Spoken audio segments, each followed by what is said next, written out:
बोला. हा बोला. हां विश्वास सदाशिव पाटील राहणार मोरेवाडी. मोरेवाडीमध्ये आता मतदान करण्यासाठी मी आलो होतो इथं, पण अगोदरच माझ्या नावावर मतदान झालं होतं. हे कुणी केलं काय समजलं नाही. आणि तिने आता काय केलं, निवडणूक अधिकाऱ्याने माझा बॅलेट पेपर घेऊन त्यावर शिक्का मारून तिने सील करून ते पाठवणार एवढंच सांगितलं मला आणि बाहेर काढलं आणि हजारो माझी शाई लावली.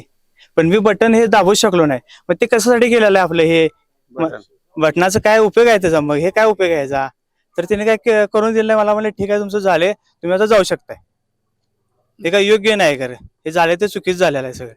हा निवडणूक अधिकाऱ्यांना मी विचारलं तिथं, तर ते म्हणले आता तुमचं मतदान झालेलं आहे अशा पद्धतीने. पण म्हणले हे मशीन कशासाठी ठेवलेलं आहे, हे त्याचा उपयोग काय? मग तुम्ही असं प्रत्येकाचं असं घ्याल तर काय उपयोग आहे?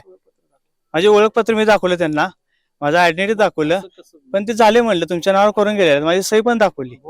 हा बोगस मतदान माझ्या नावावर करून गेलो होतं. विश्वास सदाशिव पाटील यांच्या नावावरती ऑलरेडी एकाने मतदान करून दिलेले होते, पण त्यांचा मतदानाचा हक्क कोणत्याही प्रकारे हिरावून न घेता त्यांना आपण प्रदत्त मतपत्रिका म्हणजे स्वतंत्र बॅलेट पेपर देऊन त्यांचं स्वतंत्र मतदान आपण करून घेतलेलं आहे. ओके, ते मतदान ग्राह्य असतं असं काय आहे का? त्या संदर्भामध्ये निवडणूक निर्णय अधिकारी आणि मान्य जिल्हाधिकारी निर्णय घेतात, पण ते मतदान रेकॉर्डवरती असते.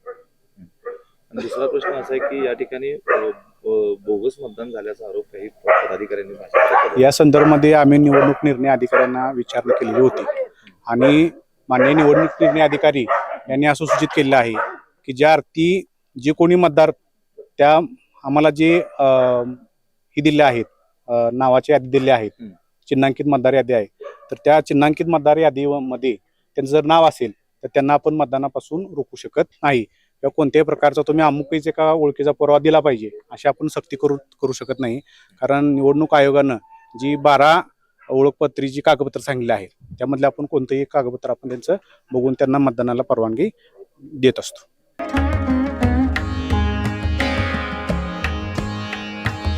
सणासुदीचा आनंद द्विगुणित करा वारणा उत्पादनांसोबत. वारणा श्रीखंड, तूप, दही, दूध, लस्सी, बटर, चीज आणखी बरंच काही. सणासुदीच्या काळात शुद्ध आणि सात्विक वारणा उत्पादने घरी आणा. वारणा, आनंद अस्सल चवीचा.